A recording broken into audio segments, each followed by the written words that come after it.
بسم اللہ الرحمن الرحیم۔ السلام علیکم ورحمۃ اللہ وبرکاتہ۔ ناظرین کرام، ایک اور مقدس مقام کی زیارت کے ساتھ آپ کی خدمت میں حاضر ہوں۔ یہ سامنے مسجد شجرہ حرم پاک کے بہت قریب، آئیے آپ کو اس کی زیارت کراتا ہوں۔ ناظرین کرام، یہ سامنے حرم پاک ہے۔ کلاک ٹاور، مکہ ٹاور سامنے نظر آ رہا ہے۔ تقریباً کم و بیش 1 کلومیٹر کے فاصلے پہ یہ سامنے مسجد شجرہ ہے۔ یہ مسجد شجرہ چھوٹی سی مسجد ہے، چھوٹا سا مینار اور گنبد بنا ہوا ہے۔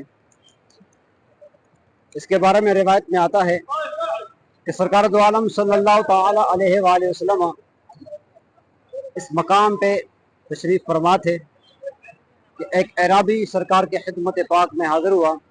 میرے آقا صلی اللہ تعالی علیہ وآلہ وسلم نے اس کو ایمان کی دعوت دی کہ اسلام قبول کر ایمان لیا، کامیاب ہو جائے گا۔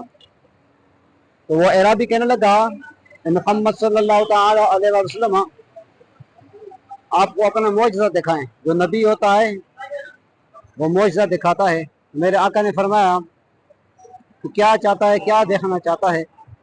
تو وہ شخص کہنے لگا یہ سامنے جو درخت کھڑا ہے آپ اسے اپنے پاس بلائیں۔ میرے نبی نے فرمایا میں جا کر اسے کہوں کہ وہ چل کر میرے پاس آئے، یا تو جا کر اسے کہے گا کہ محمد صلی اللہ تعالی علیہ وسلم بلا رہے ہیں؟ وہ کہنے لگا یہ دوسری بات تو بہت بہتر ہے کہ میں جا کر کہوں کہ تجھے اے درخت تجھے محمد صلی اللہ تعالی علیہ وسلم بلا رہے ہیں۔ تو میرے حضور نے فرمایا جا اسے جا کر کہہ دے۔ تو وہ اعرابی گیا، جا کر درخت کو کہا کہ اے درخت تجھے محمد صلی اللہ تعالی علیہ وآلہ وسلم بلا رہے ہیں۔ اس درخت نے جب یہ سنا کہ اللہ کے پاک محبوب علیہ السلام بلا رہے ہیں، وہ درخت زمین کو چیرتا ہوا سرکار کے سامنے آ کر کھڑا ہو گیا۔ میرے نبی نے فرمایا اے اعرابی کیا یہ اتنا کافی ہے؟ تو وہ کہنے لگا نہیں اے محمد صلی اللہ تعالی علیہ وسلم، آپ اس کو حکم دیں کہ واپس جا کر اپنی جگہ پہ کھڑا ہو جائے۔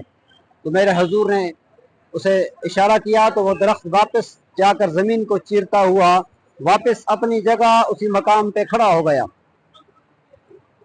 تو سرکار نے فرمایا اب بول۔ تو وہ کہنے لگا اے محمد صلی اللہ تعالی علیہ وسلم آپ مجھے اجازت دیں کہ میں آپ کو سجدہ کروں۔ میرے حضور نے فرمایا نہیں اے اعرابی، اللہ کے سوا کسی کو سجدہ کرنے کی اجازت نہیں ہے۔ تو اس شخص نے کہا یا رسول اللہ صلی اللہ تعالی علیہ وسلم آپ پھر مجھے اجازت دیں کہ میں آپ کے ہاتھوں اور پاؤں کو چوم لوں۔ تو سرکار نے اجازت دے دی۔ اس شخص نے سرکار کے ہاتھوں اور پاؤں کو چوم لیا اور کلمہ پڑھ کے مسلمان ہو گیا۔ تو ناظرین کرام، یہی وہ مقام ہے، یہی وہ جگہ ہے جس جگہ پہ درخت موجود تھا اور میرے نبی نے اس شخص کو اسلام کی دعوت دی۔ اس شخص نے سرکار کا معجزہ دیکھا اور کلمہ پڑھ کے مسلمان ہو گیا۔ اللہ رب العالمین کی پاک بارگاہ میں دعا ہے اللہ رب العزت ہمیں مقدس مقامات کی زیارت نصیب فرمائے۔ ملے گا انشاءاللہ العزیز اگلے کسی مقدس مقام کی زیارت کے ساتھ، اس وقت کے لیے اللہ حافظ۔